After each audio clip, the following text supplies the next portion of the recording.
In this video, I'm going to discuss how to manipulate matrices and vectors in Matlab. For the point of view of a variable in a computer program, vectors and matrices in Matlab are examples of arrays. A vector is a one-dimensional array, and a matrix is a two-dimensional array. A vector can be represented as a row vector, that is, an array with one row and multiple columns, or as a column vector, an array with multiple rows and one column. When using a vector in the usual mathematical sense, I will always use a column vector. However, I sometimes store a 1D array as a row vector when the array is being used for some purpose other than to represent a mathematical vector. Here's how to enter a row vector. Notice that the entries in the vector are separated by spaces.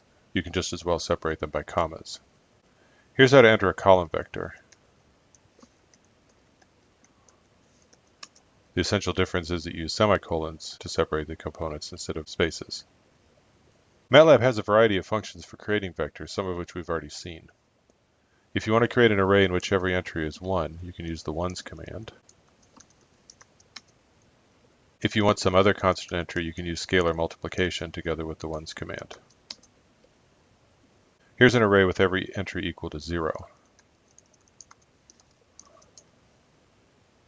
As the input arguments suggest, you can use these functions to create two-dimensional arrays, matrices. So for instance, here's a matrix, 3 rows and 4 columns, every entry is equal to 1. Here's a 0 matrix.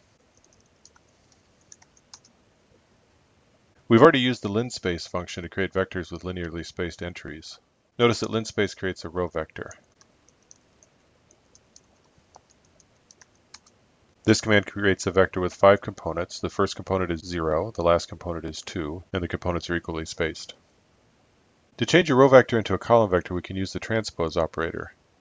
Hopefully you remember that the transpose of an m by n matrix is the n by m matrix whose rows are the columns of the original matrix and vice versa. In Matlab, the transpose operator is the single quote symbol, or the apostrophe. So here's an example. I'll create a matrix. This is a 3 by 3 matrix. Here's the transpose of the matrix. Notice that the rows of A are the columns of A transpose and vice versa. If you want to use linspace to create a column vector, just take the transpose. Matlab allows us to create vectors with random entries. One function is rand_n, which fills a vector with normally distributed random numbers. On the other hand, rand produces uniformly distributed random numbers between 0 and 1. Uniformly distributed means that every number between 0 and 1 is equally likely, at least in theory.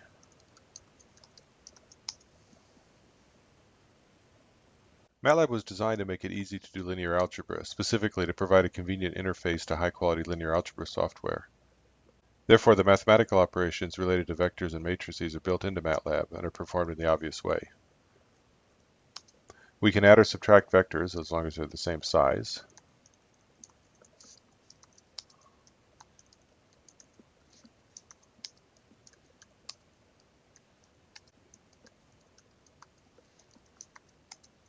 On the other hand, adding vectors of different sizes is undefined. Matlab produces an error message in this case. As I've already noted, we can multiply a vector by a scalar. There are two ways to compute the dot product of two vectors. Remember that the dot product of x and y is the sum of the products of the corresponding components of x and y. In other words, x1, y1 plus x2, y2 plus etc. up through xn, yn. Matlab has a built-in function, dot.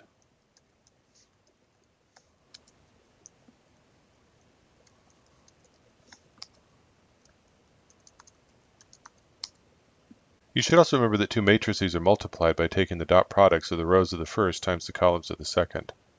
So if x and y are column vectors, x dot y is equal to x transpose times y. So there's another way to compute the dot product.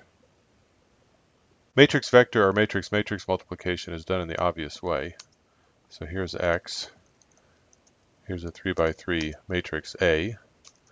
I can multiply A times x like so. If B is also 3 by 3, I can multiply A times B. Matrices of the same size can also be added or subtracted. Here's an example. If I take A times B minus B times A, I don't get 0. As you should already know, matrix multiplication is not commutative. Only in special cases does A times B equal B times A. That's why in this example, A times B minus B times A is not 0. Matlab has a built-in function for solving a linear system written as AX equals B. The function is called ML divide, or matrix left divide.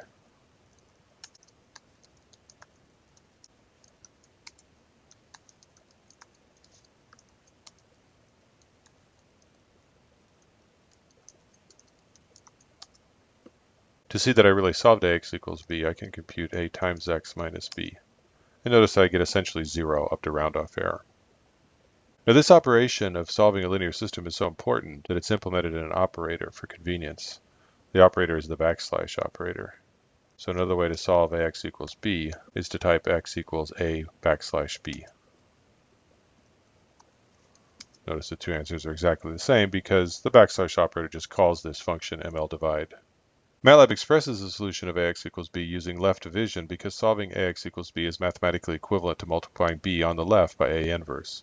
And in general, division is defined as multiplication by the inverse. However, Matlab does not compute A inverse when solving AX equals B. In fact, if we type help backslash, we look at the beginning of the help information, we're told that A backslash B is the matrix division of A into B, which is roughly the same as the inverse of A times B, except it's computed in a different way. If A is an n by n matrix and B is a column vector, or a matrix with several such columns, then A backslash B is the solution of the equation A times X equals B. When programming in Matlab, it's frequently necessary to refer to the entries of a matrix or the components of a vector. Individual entries are accessed in the obvious way.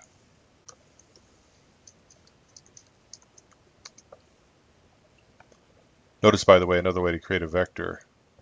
1:5 creates the row vector whose entries are 1, 2, 3, 4, 5. I can refer to the third component. I can refer to the fifth component. Here's a variation on the construction that I just gave.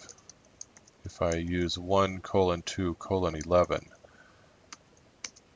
that refers to the numbers from 1 to 11, but skipping every other number. That's the meaning of the 2, the step size. The entries of a matrix are referenced by row and column, always in that order.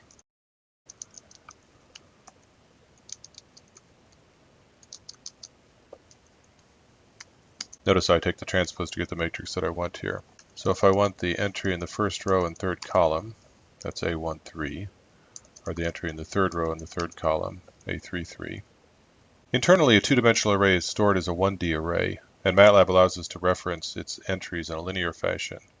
So for instance, if I just ask for the third entry of A, you notice I get what is actually the 3-1 entry.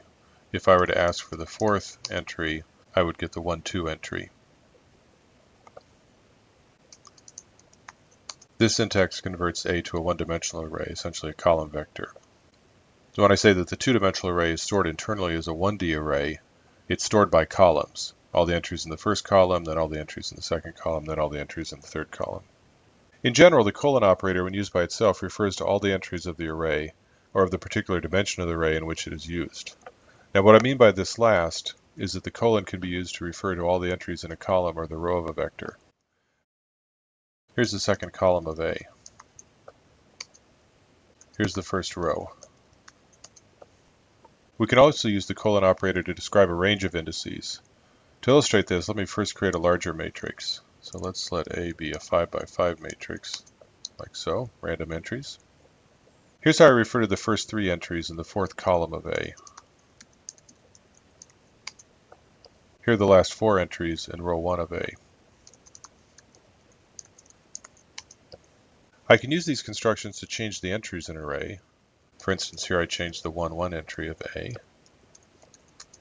Here I swap the first two rows of A. So I set a temporary variable equal to the first row of A. Then I set the first row of A to the second row of A. And then I set the second row of A to the temporary variable. We often manipulate the entries in a vector or an array in a loop or loops. This is required, for instance, when implementing Gaussian elimination. In general, though, we gain efficiency when we use as few loops as possible and use built-in Matlab mechanisms whenever we can. I'm going to discuss this in detail in the next video, but I'll give one example here. I begin by creating a large matrix, a matrix with 2 rows and 10 million columns.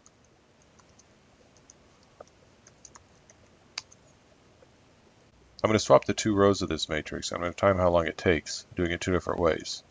First, I'll do the calculation in a loop.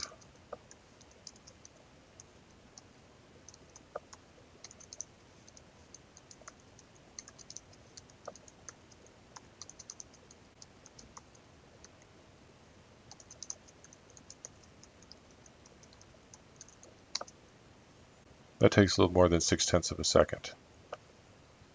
I can also operate on the matrix in terms of rows rather than individual entries.